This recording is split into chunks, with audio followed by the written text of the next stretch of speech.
What's up guys, Will Ball for Simps here, and I know you haven't heard some voiceover in a while. It's been the Tyler Harmon show, for just a minute. We're back, and I got another video for you today that I've been wanting to talk about for a while. I haven't dropped this video because there would be industry repercussions. So some of you guys will know that I was managing a field and a pro shop, and I wanted our pro shop sales to do well. So if I had a video talking about why people shouldn't buy some of our best-selling markers, that wouldn't reflect positively upon my work and my bosses. It would be an issue for me.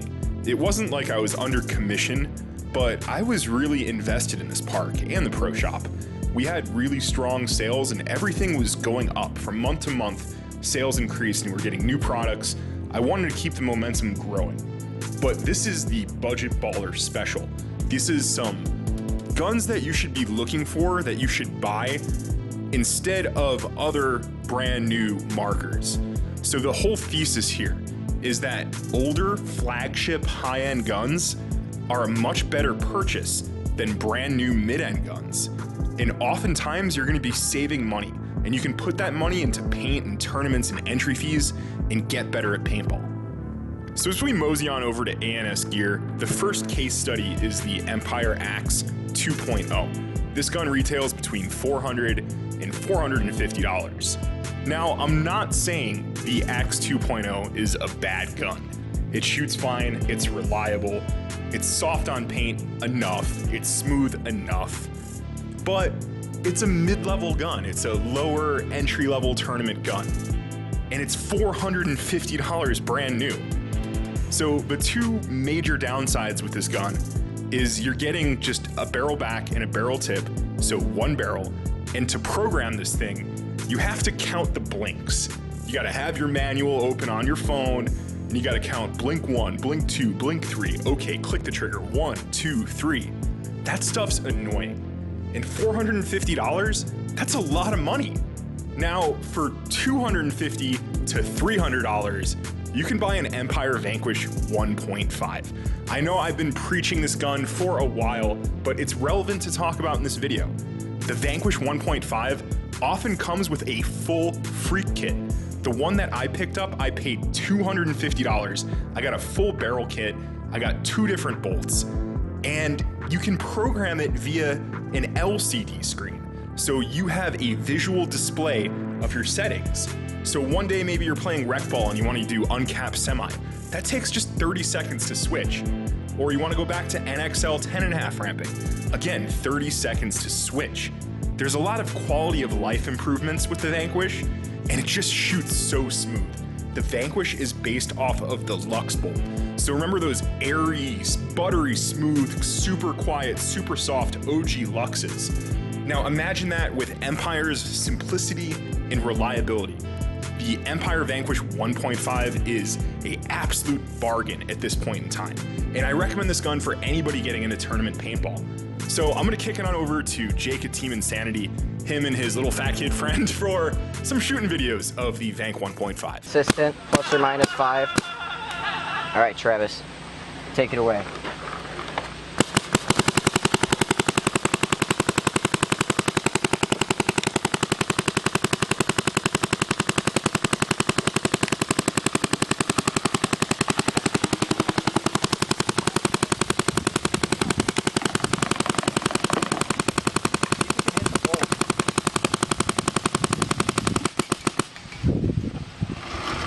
Oh, shit.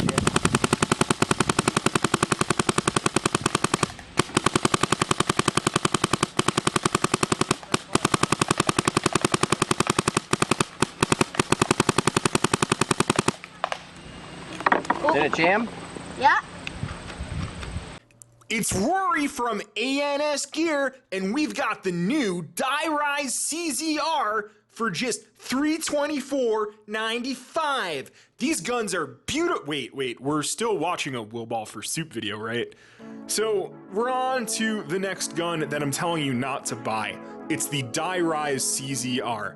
So the CZR comes with a plastic frame, plastic feed neck. They're gonna tell you it's GRN. They're gonna tell you it's a special composite material that's aircraft grade or other shenanigans like that. No, dudes, it's plastic. And when you have plastic parts on a marker, especially on the frame, you're gonna feel the vibration of the shot. And I've tried these guns. It's just not the same as that OG DM. The other thing that the CZR lacks is what's called an LPR, a low pressure regulator. These allow you to fine tune your shots. You can either have a snappy shot with a higher LPR setting or a smoother shot with that super low LPR setting. It kind of works like the SFR in the Eclipse Geo series. We're gonna get there, trust me. But with these newer dye guns, there's no LPR. Dye killed off the old school Proto Matrix line, and they've been giving us rails and rises. It's not the same. So I'm gonna tell you guys what direction you should go when you're looking for a dye gun. Instead of getting yourself a Dye CZR with plastic parts, with no LPR, with no ultralight barrel stock, you can look for a Dye DM9, a DM10, or a DM11. These markers start at only $200, and there's a lot of custom graphic anodized ones out there, and those are maybe $250. That's what I paid for mine. I'll show you it in a minute. But these markers are just very nostalgic for me. They're incredibly reliable. You can tune the shot via the LPR, and they have the highest end all metal die parts. The ergonomics on these old school UL frames, the frame is so thin, it just feels great, especially for those with smaller hands. I love the 9 through the 11. So look into those old school dye matrix guns rather than the new school rise and rail, that type of thing.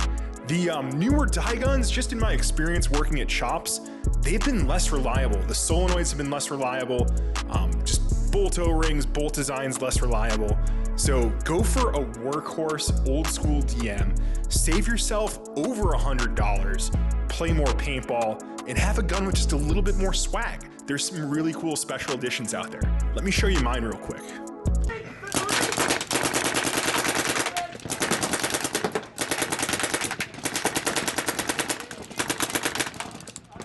Loader.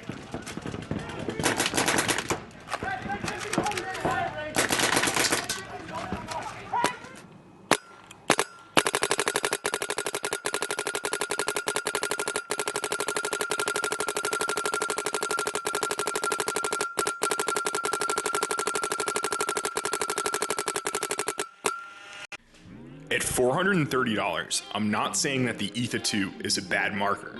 However, I am saying that the Geo 3 at about $300 is the much better deal. So the difference between the Geo 3 and the Etha 2 is mainly in the operating system. So the Geo 3 stock has kind of a almost IV core. So the IV core, once you throw that into the Geo 3, you get a bit more efficiency, a bit more smooth of a shot.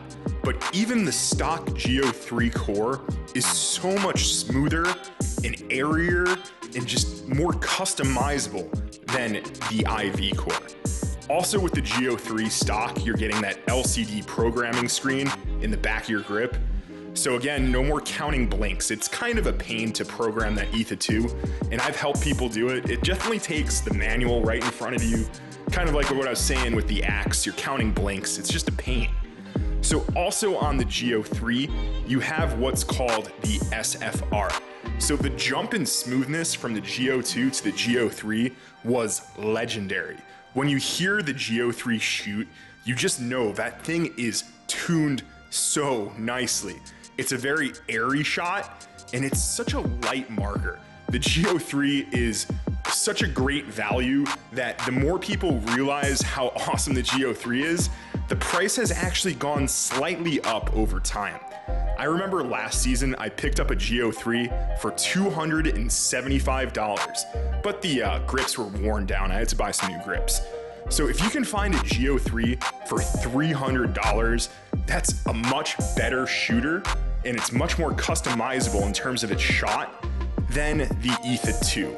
Also, the Etha 2, again, it's rocking that GRN plastic material. I'm not about that life. I want all metal markers. So I'm gonna kick it on over to Noah. He's got a quick shooting video of the Geo 3, so let's take a look.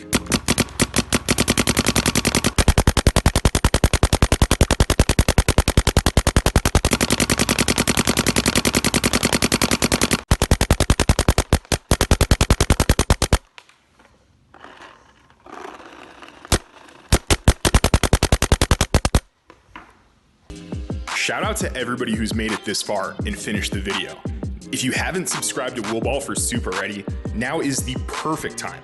When I hit 20,000 subscribers, I'm gonna be giving away one of the guns that we're discussing in this video. I usually have one or two of them around in the collection. With that being said, if you disagree with the point of this video, go down in the comments and let me know. If you think that buying a new mid-end is the better choice than an old high-end, let's discuss it. That's why the comment section is there. With that being said, guys, Arizona is getting a little bit sketchy. It's not too safe right now. So I'm gonna be sticking around in my apartment, making more content for you guys. I hope everybody out there is staying safe, and I'll be talking to you soon. This is Scotty with Wool Ball for Soup, signing out.